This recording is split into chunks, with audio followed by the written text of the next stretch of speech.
The most dangerous moment in a marriage is when your spouse can look you in the eyes and lie effortlessly. Honey, there's a seminar in Boston this week. I'm sorry I won't be there for your birthday.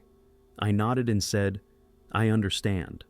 I'm 42 years old, married for 14 years, and the app on my wife's phone showed she wasn't in Boston, but at a luxury hotel across town. My name is Nathan. I'm a software engineer in Chicago. I met Jessica at a university graduation party 14 years ago. The attraction was instant. 6 months later, we were engaged. Within a year, married. Our first 10 years were wonderful. We had 2 children, Daniel, now 12, and Emma, 8. We had a beautiful home, stable jobs, a circle of friends. We were the couple everyone envied. When did things change? I can't say exactly. Maybe 2 years ago. It started with small things. Jessica began working late. Weekend emergency meetings appeared. She carried her phone everywhere, even to the bathroom. She deleted her messages regularly. Her phone was now always password protected. What would you do if you noticed these signs? Many would confront immediately. I chose a different path. One evening at dinner, I asked, "You're really busy lately. Is everything okay?" "Of course," she smiled, but her eyes didn't meet mine. "Just new projects at work. You know, the new director came on board." "What's the new director like?" I asked casually. "Michael? He's good, dynamic, creative." There was something off in her voice. Typical signs, right? You're probably thinking, how could he be so blind? I wasn't blind. I just didn't want to see. I couldn't believe our 14-year marriage could be so easily jeopardized. As my suspicions grew, I did what engineers do. I analyzed the situation.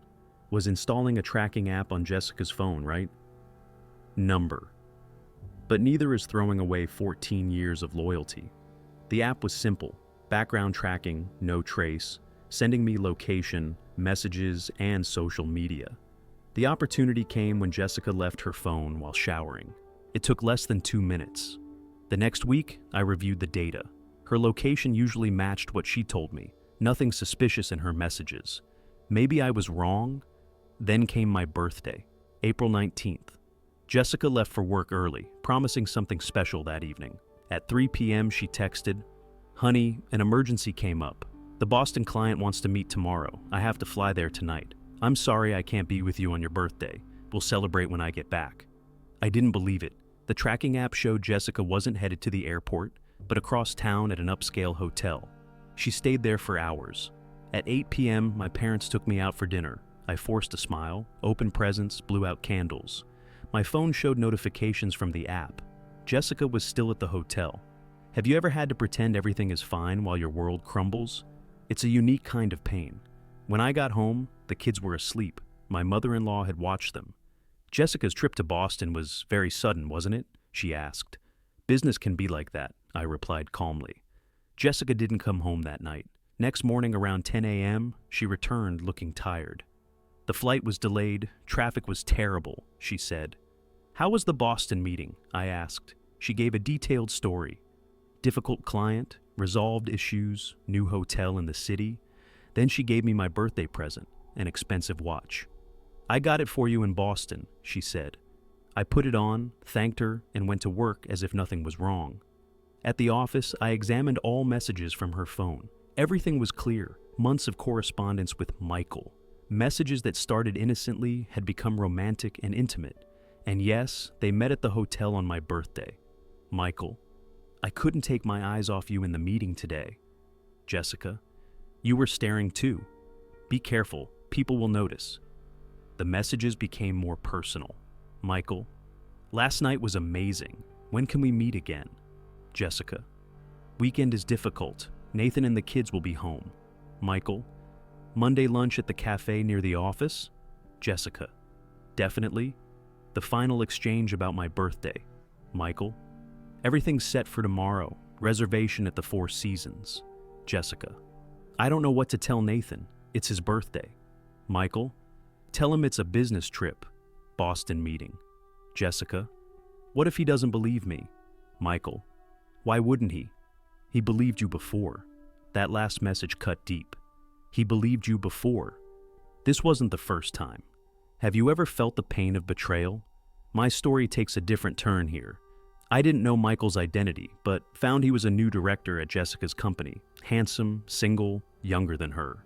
That's when I decided I wouldn't seek revenge. I would do something better. I would stay calm, be strategic, and pretend I knew nothing until I understood Jessica's game. For 2 weeks, I gathered evidence. I examined her accounts, statements, emails. I consulted with a lawyer about divorce. I transferred part of our joint account to my name, not to steal, but for protection. I secured important documents in a safe place.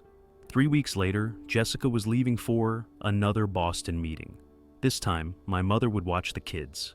As Jessica packed, I said, "Hope the meeting goes better this time." She smiled faintly. "I hope so." 2 hours after she left, I got ready too. I told my mother the situation. "What are you going to do?" she asked. "See the truth with my own eyes," I said. The app showed Jessica at the same hotel. I followed her. In the lobby, I saw what I needed to. Jessica and Michael, hand in hand, entering the hotel bar. It was time to act. No shouting, no scene. I chose a cold-blooded approach. I sat at the bar's far end. I called to the bartender, "2 glasses of your finest champagne for that couple. They're celebrating their wedding anniversary." When the bartender delivered the champagne, saying, "Compliments of the gentleman," Jessica's face went pale. How do you find this revenge method? Staying calm can be the most powerful response. Michael looked confused. I approached their table and calmly said, "Hello, Jessica. How's the Boston meeting going?" She stuttered, "Nathan, this isn't what it looks like." "It's exactly what it looks like," I replied quietly. "The end of our 14-year marriage on my birthday.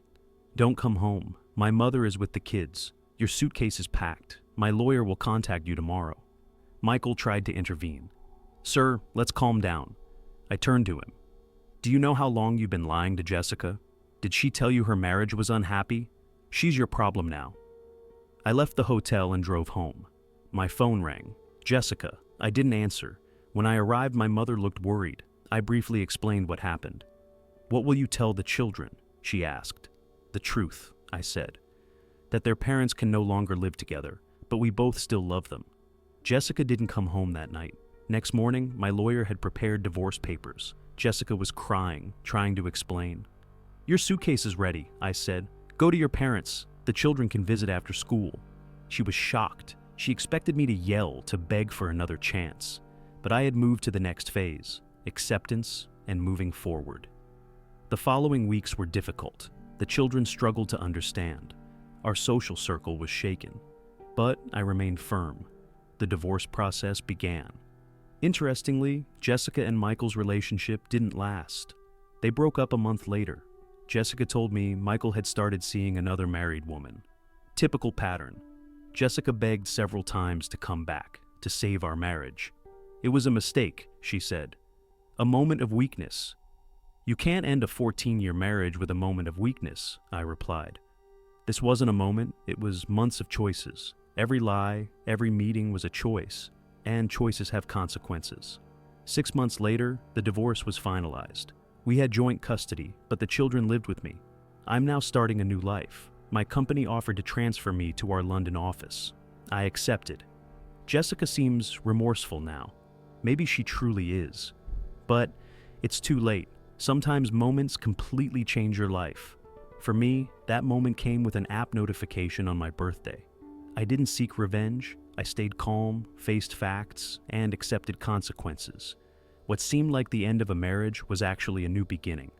I learned this. Even in your darkest moment, you can maintain control. There's something stronger than anger or revenge. Knowing your own worth and acting accordingly. Sometimes the best revenge is not giving the expected reaction. In my case, this quiet power forced Jessica to face her own lies, and that was far more effective than shouting or begging. Have you ever been in a similar situation? Remember, staying cool under pressure is often the most powerful response you can give. She was shocked. This wasn't the reaction she expected. Jessica thought I would yell, beg, ask for another chance. But I had already moved to acceptance and moving forward. "You can't just throw everything away," she said through tears. "We need to talk about this." "The time for talking was before you decided to meet Michael at a hotel on my birthday," I replied calmly. "Now we'll talk through our lawyers." Jessica left that morning, taking only a suitcase of clothes to her parents' house. When the children came home from school, I had the difficult task of explaining the situation. Mom and Dad are going to be living apart for a while, I told them, sitting in our living room. This isn't your fault. We both love you very much. Daniel, always perceptive, asked directly, "Are you getting divorced?" I took a deep breath. "Yes, we are. But nothing will change about how much we love you." Emma started crying. "But why? Did you have a fight? How do you explain infidelity to an 8-year-old? Sometimes adults make choices that hurt the people they love," I said carefully. "Mom made some choices that mean we can't be married anymore." The following weeks were incredibly difficult. The children's routines were disrupted. Daniel became withdrawn, while Emma acted out at school. I arranged for them to see a child psychologist who specialized in divorce situations. Have you gone through a similar family upheaval? It's hard to watch your children suffer for a situation they didn't create. Friends and family began taking sides as word spread. Jessica's parents, understandably, supported their daughter, suggesting I was being too harsh, that everyone deserves a second chance. My own parents stood firmly behind me. Our mutual friends seemed uncomfortable, not knowing how to navigate the new social dynamics. Some avoided both of us, while others felt compelled to choose. The dinner invitations dwindled, the holiday cards stopped. It's amazing how quickly a social circle can dissolve. 1 month after our hotel confrontation, I received a call from Jessica. "Michael's seeing someone else," she said, her voice cracking. "Another married woman from the office." I wasn't surprised. "I'm sorry you're hurt," I said, meaning it. Despite everything, I didn't want her to suffer. "But I'm not the person you should be talking to about this." "I made a terrible mistake, Nathan," she said. "I miss our family. I miss you. Can we try again, for the kids?" "The kids deserve parents who model honesty and respect," I replied. "We can't give them that as a couple anymore." She tried several more times over the next few months. She attended therapy. She sent handwritten letters of apology. She even enlisted her parents to speak to me on her behalf. But my decision was final. "You can't end a 14-year marriage with a moment of weakness," she pleaded during one conversation. "This wasn't a moment," I told her. "It was hundreds of moments. Every text to him was a choice. Every lie to me was a choice. Every time you met him was a choice, and choices have consequences. Would you have done the same in my position? Or would you have given your marriage another chance?" The divorce proceedings were straightforward, as divorces go. We agreed on joint custody, with the children primarily living with me. We sold our house and divided the proceeds. Jessica moved into an apartment near her parents, while I bought a smaller home closer to the children's school. Throughout this process, I maintained my composure. No angry outbursts in court, no vengeful demands, no using the children as pawns. The judge commented on our civility, not knowing the cold calculation behind it. 6 months after that night at the hotel, our divorce was finalized. I felt no triumph, no vindication, just a quiet relief that this chapter was closing. Healing took time, both for me and the children. We established new routines, new traditions. Friday night became pizza and movie night. Sunday mornings were for pancakes and board games. I learned to braid Emma's hair, thanks to YouTube tutorials, and helped Daniel with his science projects. The children spent every other weekend with Jessica, and one dinner during the week. Initially, they would return from these visits upset or confused. Jessica, in her guilt, overcompensated with gifts and leniency. We had to establish consistent rules between households, which took months of co-parenting therapy. 9 months after the divorce, an unexpected opportunity arose at work. Our company was expanding to London, and I was offered a position heading the new office. It would mean a significant promotion, better salary, and a fresh start. My first instinct was to decline. Moving the children away from their mother seemed impossible. But when I mentioned it to my therapist, she suggested I at least explore the possibility. "Talk to Jessica, talk to the children, talk to a family lawyer," she advised. "Don't dismiss it outright." The conversation with Jessica went better than expected. "London?" she repeated after I told her. "That's far?" "It is," I acknowledged, "which is why I'm discussing it with you before making any decisions. The children's relationship with you is important." She was quiet for a moment. "When would this happen?" "They want me there in 6 months. but I haven't agreed to anything.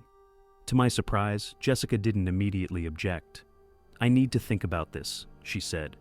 Can we talk again next week? When we met again, Jessica had a proposal I never expected. What if I moved to London too? She suggested. Not with you, she added quickly, seeing my expression, but somewhere nearby, so the children could still see me regularly. I was stunned. You'd leave your job, your parents, move to another country? They're my children, Nathan, she said simply. I'd do anything for them. That moment changed something between us. Not forgiveness exactly, but a shift toward a more functional co-parenting relationship. Over the next few months, we worked out the details. I accepted the London position. Jessica found a job with a British company that had a partnership with her current employer. We researched schools and neighborhoods, looking for housing options that would put us in the same area without being too close.